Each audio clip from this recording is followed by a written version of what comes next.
What's the meaning of antipyretic?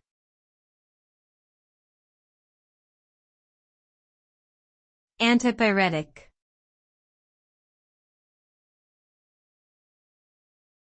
Antipyretic.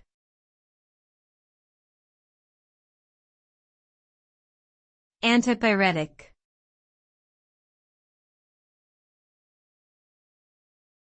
Antipyretic.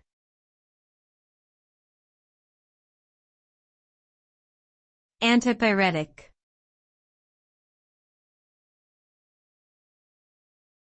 Antipyretic is a term that refers to a drug or substance that reduces fever.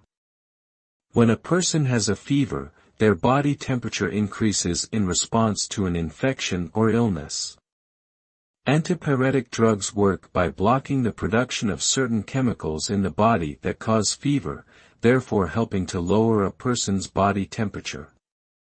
These drugs can help alleviate symptoms associated with fever, such as headaches and muscle aches. It is important to note that while antipyretic drugs can reduce fever, they do not treat the underlying cause of the fever itself.